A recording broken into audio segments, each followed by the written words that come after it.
नमस्कार। कैसे हैं भाई लोग? और हमें उम्मीद है कि आप बहुत अच्छे होंगे।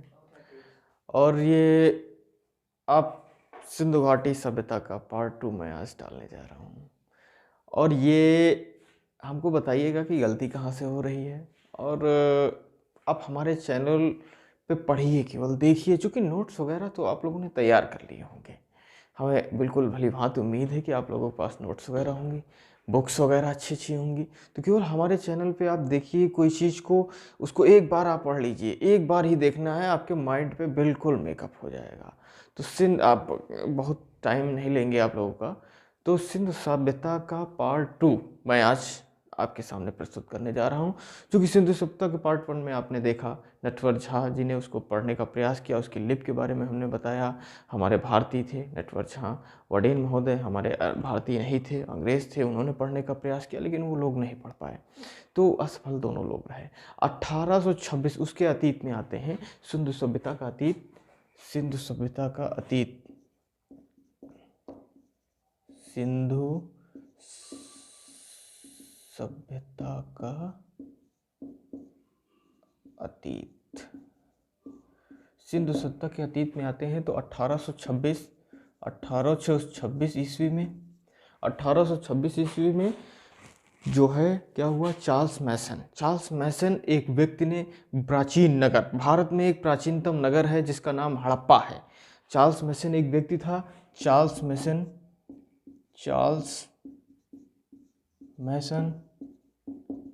मैसन एक व्यक्ति था, एक व्यक्ति जिसने प्राचीनतम नगर, भारत में एक प्राचीनतम नगर है जिसका नाम हड़प्पा है, जिसका नाम हड़प्पा नगर है, प्राचीन है जिसका हड़प्पा नगर है। उसने इसको बताया 1826 ईस्वी में। और 1851 और 1853 के बीच में अलेक्जेंडर कनिंघम था, अलेक्जेंडर कनिंघम था, जो कि उसने उस टीले, हड़प्पा के टीले का सर्वेक्षण कराया, 1851 से 1853, 1851 से 1853 के बीच में अलेक्जेंडर कनिंघम ने उस टीले का, हड़प्पा के टीले का सर्वेक्षण कराया, और उसका एक मानचित्र प्रस्तुत किया। 1856 ईस्वी में अलेक्जेंडर कनिंघम ने 1856 ईस्वी में एक मानचित्र प्रस्तुत किया। मानचित्र किसका? हड़प्पा के टीले का मानचित्र 1856 ईस्वी में मानचित्र प्रस्तुत किया अलेक्जेंडर कनिंघम ने मानचित्र एक प्रस्तुत किया। तो उसके बाद मानचित्र प्रस्तुत करने के उसने एक मानचित्र बनाया 1851 उसके सर्वेक्षण कर लिया, पूरे टीले का सर्वेक्षण कर लिया उसके बाद। तो इसलिए अलेक्जेंडर कनिंघम को क्या कहा जाता है? पुरातत्व विभाग, भारतीय पुरातत्व का जनक कहा जाता है। इसीलिए अलेक्जेंडर कनिंघम को भारतीय पुरातत्व का जो है जनक कहा जाता है। अलेक्जेंडर कनिंघम को भारतीय पुरातत्व का जनक कहा जाता है, भारतीय पुरातत्व का जनक कहा जाता है। 1856 ईस्वी में गाइस, 1856 ईस्वी में जो हमारा था क्या, कराची से लाहौर के बीच में एक रेल पटरिया बिछाने का कार्य चल रहा था, जो किसके द्वारा? जॉन बर्टन और विलियम बर्टन के द्वारा। जॉन बर्टन, नाम सुन लीजिए एक बार आप लोग, जॉन बर्टन और विलियम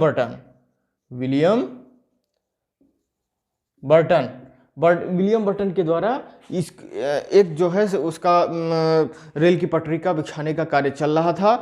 तो फिर उसने इन दोनों लोगों ने कराची से लाहौर के बीच में, कराची से 1856 ईस्वी में कराची से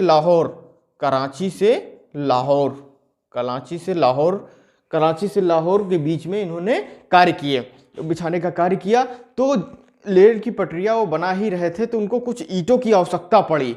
तो जब बना रहे थे तो सामने एक हड़प्पा गाइस, एक हड़प्पा हड़प्पा का टीला उनको दिखाई दिया। हड़प्पा का टीला, तो वहाँ से उन्होंने कुछ ईंटें, इन्होंने आदेश दिया था, जॉन बटन ने और विलियम बटन ने आदेश दिया था कि जाओ और यहाँ से हड़प्पा के टीले से कुछ ईंटें निकाल लाओ जो हम लोगों की ज़रूरत है और उसमें काम आएंगी। तो उन्होंने निकालने के बाद हाँ ये पता लगा दिया कि जो 1826 में चार्ल्स मैसन ने जो हड़प्पा नंबर को बताया था अपने 1842 के लेखक, 1842 में एक लेख प्रस्तुत किया था चार्ल्स मैसन ने, उसमें वो जो है हड़प्पा वो नगर बिल्कुल सत्य है। इन्होंने तुरंत इसका जो है बखान कर दिया उस पर कि जो ईंटें हम लोगों ने निकाला तब हड़प्पा नगर निकला, बिल्कुल 100% सत्य निकला वो। उसके बाद क्या हुआ इसमें अतीत में 1861 ईस्वी में भारतीय पुरातत्व विभाग की स्थापना की गई। तो गाइस ये बहुत इंपॉर्टेंट प्रश्न आता है कि भारतीय पुरातत्व की विभाग की स्थापना कब की गई। तो आप लोग जान लीजिए, भारतीय पुरातत्व विभाग की स्थापना 1861 ईस्वी में, 1861 ईस्वी में भारतीय पुरातत्व विभाग की स्थापना की गई। 1861 ईस्वी में भारतीय पुरातत्व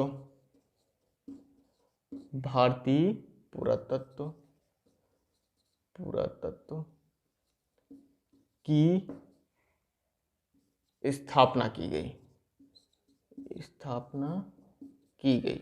1861 ईस्वी में भारतीय पुरातत्व की स्थापना कर दी गई।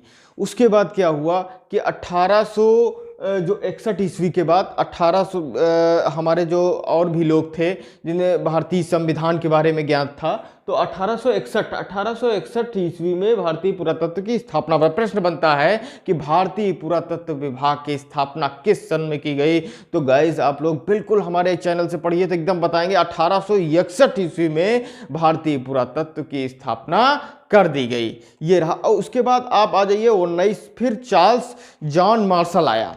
जॉन मार्शल कब आया? जब 16 अप्रैल 1853 से मुंबई थाने के बीच में पहली ट्रेन चलाई गई थी। आप लोग जानते भी होंगे, मैं एक बार फिर आपसे बता दे रहा हूं कि 1853 ईस्वी में 16 अप्रैल 1853 थाने में लॉर्ड कर्जन के कार्यकाल में चलाई गई थी। लॉर्ड कर्जन के कार्यकाल में चलाई थी। तो कर्जन के कार्यकाल में क्या हुआ कि 1904 ईस्वी में इस पुरातत्व विभाग का नाम बदलकर भारतीय पुरातत्व एवं सर्वेक्षण विभाग किया गया, जिसके निदेशक जॉन मार्शल बनाए गए। आप लोग जान लीजिए, सर्वेक्षण कराया गया,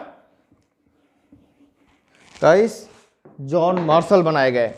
भारतीय पुरातत्व का नाम बदलकर 1904 मुंबई से थाने के बीच में चलाई गई, जिसके जनक आप लोग जान गए होंगे। 1904 ईस्वी में क्या हुआ कि जो हमारे जो पुरातत्व विभाग का नाम बदला गया, पुरातत्व विभाग का नाम बदलकर भारतीय पुरातत्व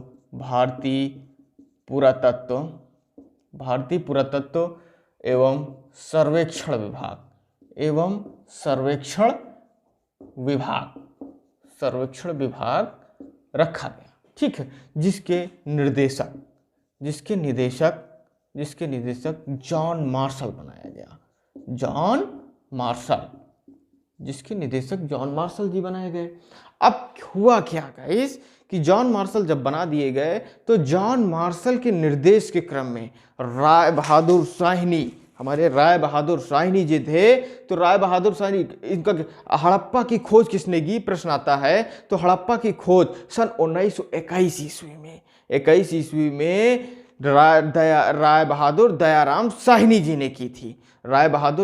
तो सर्वेक्षण कराने के बाद इसके निर्देश में जॉन मार्शल के निर्देश में राय बहादुर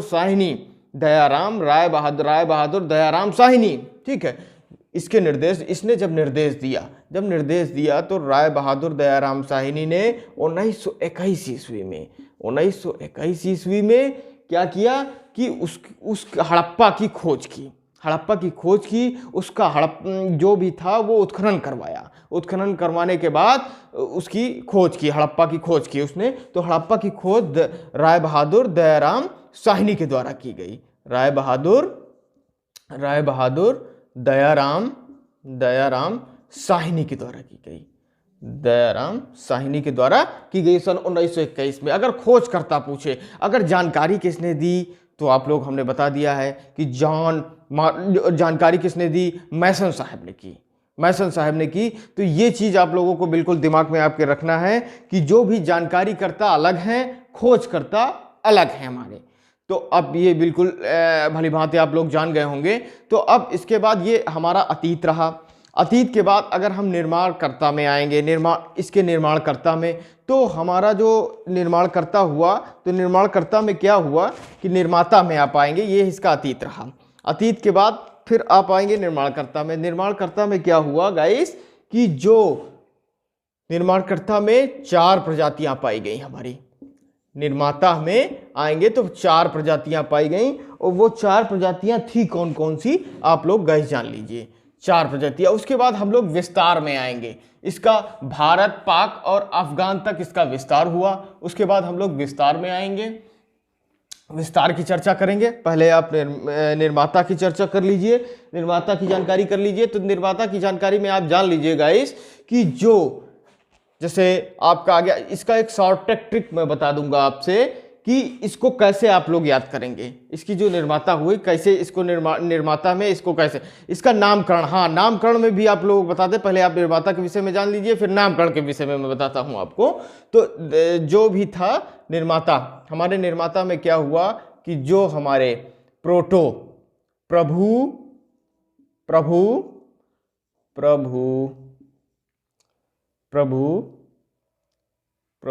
से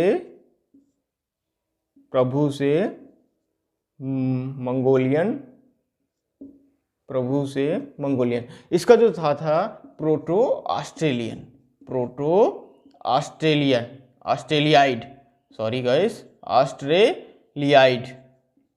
Australoid, proto Australoid. Okay, proto Australoid पहला इसका जो निर्माणकर्ता में आपको हम बता दे रहे हैं। निर्माता में पोस्टो वाले ये इसके जो है ये पाए गए, इनकी जो 4 प्रजातियां पाई गई। पहला ये पाया गया भूमध्य सागरी, दूसरा पाया गया भूमध्य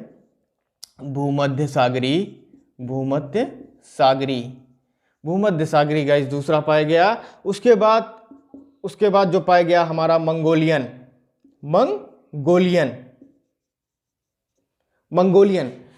पाया गया। तो सबसे ज्यादा जो अल्काइन भी पाया गया, ठीक है, अल्काइन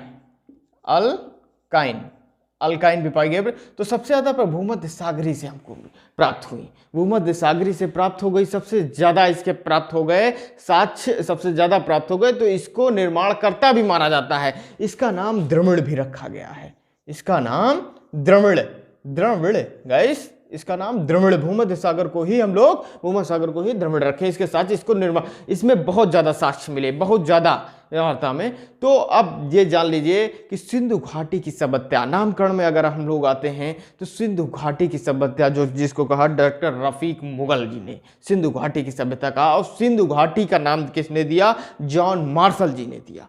सिंधु घाटी का नाम किसने दिया, जॉन मार्शल जी ने दिया। उसके बाद ये नाम हो गए। अब इस समय जो वर्तमान में प्रचलित है, ये हड़प्पा के नाम से प्रचलित है। वर्तमान जो प्रचलित है हड़प्पा के नाम से प्रचलित है। और सिंधु सरस्वती की सभ्यता भी इसका नाम एक है, सिंधु सरस्वती की सभ्यता। अब हम लोग आएंगे विस्तार में, आप लोग विस्तार में चर्चा करिए। हम लोग विस्तार में आएंगे अब कि इसका विस्तार कहाँ कहाँ पे है, और उत्तर में क्या है, पूरब में क्या है, पश्चिम में क्या है, दक्षिण में क्या है, किस नदी के किनारे है, सुतकांगेडोर, आलमगीरपुर, मेरठ जिले में है, ठीक है, मेरठ जिले में है, किस हिंडन नदी के किनारे है। सब क्वेश्चन आपको आएंगे हमारे चैनल से, आप पढ़िए, बिल्कुल क्वेश्चन आएंगे। आप पेपर उठाएंगे, पेपर को देखेंगे, 60% से ज़्यादा मेरे ही पढ़ाए हुए क्वेश्चन आपको मिल जाएंगे। वहाँ पे आप मारेंगे, ट्रिक मारेंगे, बस आगे बढ़ते चलेंगे। बाकी का जो समय बचेगा उसमें मैथ है, रीजनिंग है, इत्यादि आप निपटाएंगे। तो इसलिए कंसंट्रेट होकर पढ़िए। मेरा जो वीडियो हो आप कंसंट्रेट होकर देखिए, आपको 100% पूरी जानकारी में एवं सटीक दूंगा। तो आप आ जाइए इसका विस्तार, सिंधु घाटी सभ्यता का विस्तार। अब विस्तार पे आ जाते हैं गाइस। तो विस्तार इसका क्या, भारत, पाक अफगान में हुआ। तो सबसे ज्यादा जो विस्तार हुआ ये भारत में हुआ, सबसे ज्यादा विस्तार हुआ। सबसे कम विस्तार हमारा अफगानिस्तान में हुआ, अफगान में हुआ। सबसे कम विस्तार केवल 2 ही स्थलों में, केवल 2 ही स्थलों में गाइस हुआ। तो अब जान लीजिए गाइस कि आप सबसे ज्यादा विस्तार, सबसे ज्यादा आप लोग जान गए होंगे। उसके बाद आप आ जाइए कि विस्तार की चर्चा हम लोग इस टाइप में करते हैं कि पूरब में क्या था, ठीक है, पश्चिम में क्या है, ठीक है, उत्तर में और दक्षिण में। इसकी मतलब इसके स्थल कहाँ कहाँ पे हैं, किस नदी के किनारे हैं, सबसे ज्यादा कहाँ पे हैं, हमने बता दिया भारत में ही सबसे ज्यादा पाए जाते हैं, सिंधु। अब उसके बाद आप आ जाइए तो पहले तो काम उत्तर में, पूरब में। तो पूरब में आप आ जाइए तो आलमगीरपुर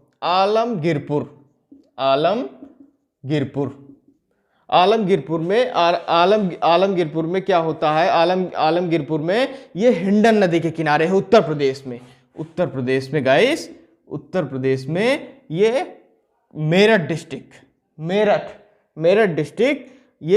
डिस्ट्रिक्ट में हिंडन नदी के किनारे है, हिंडन नदी के किनारे, ठीक है। अब आप लोग आ जाइए हमारे पश्चिम में सुतकांगे डोर,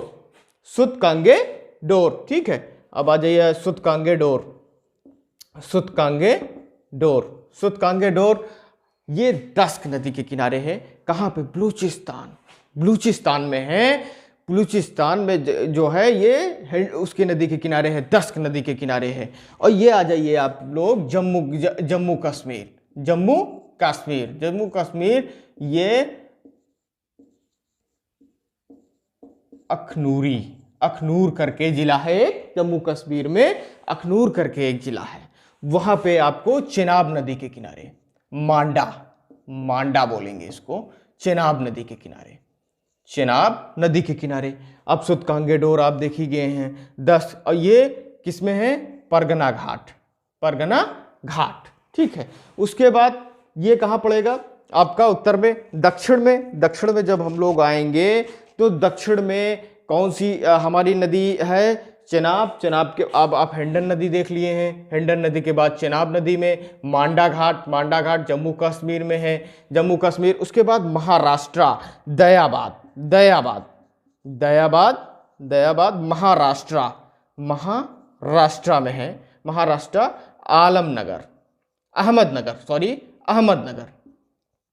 अहमदनगर एक डिस्ट्रिक्ट है, वहां पे है। अहमदनगर डिस्ट्रिक्ट में आप अहमदनगर में आपका ये स्थित है। ये दस्य नदी के किनारे है, ये दस्त नदी के किनारे, इसको दस्त नदी बोलेंगे। इसको गोदावरी नदी की एक सहायक नदी है, प्रवरा नदी, जो गोदावरी नदी की सहायक है। ये हिंडन नदी के जो हमारे आलमगीरपुर हैं, वो हिंडन नदी मेरठ जिले में जो है वो उत्तर प्रदेश में हिंडन नदी के किनारे हमारा पाया जाता है। आप ये जाइएगा इस मांडा, जम्मू कश्मीर के अखनूर एक डिस्ट्रिक्ट है जहाँ पे ये इसका चेनाब नदी के किनारे पाए जाते हैं। उसके बाद दयाबाद में आप आएंगे अहमदनगर पे हमारा जो है प्रवरा नदी के किनारे, जो गोदावरी नदी की सहायक है। कभी प्रश्न अगर आ जाए कि गोदावरी नदी उस सबसे ज़्यादा दक्षिण में जो सिंधु घाटी सभ्यता का जो क्षेत्र है वो कहाँ पे है, तो गोदावरी। हाँ, उसके बाद इसका क्षेत्रफल भी आप जान लीजिए। क्षेत्रफल अगर आप जानेंगे तो क्षेत्रफल में क्या होगा, आप हमारे लैंग्वेज पे ध्यान दीजिएगा, आप गाइस हमारे लैंग्वेज पे। तो ये 1400 यहाँ से और यहाँ मतलब पूरब से पश्चिम, यहाँ 14 उत्तर से और मध्य स्थान तक 1400 किलोमीटर का क्षेत्रफल है। और सबसे ज्यादा जो क्षेत्रफल है वो 1600 किलोमीटर का ये पूरब से और पश्चिम की ओर है, ठीक है। पूरब से वो पश्चिम की ओर सबसे ज्यादा क्षेत्रफल है, पूरब से पश्चिम की ओर। अब ये 1600 किलोमीटर हो गया। अब उसके बाद ये आप आ जाएंगे तो हिंडन नदी के बाकी का जो अगले नेक्स्ट पार्ट में हम आपको पेश करेंगे।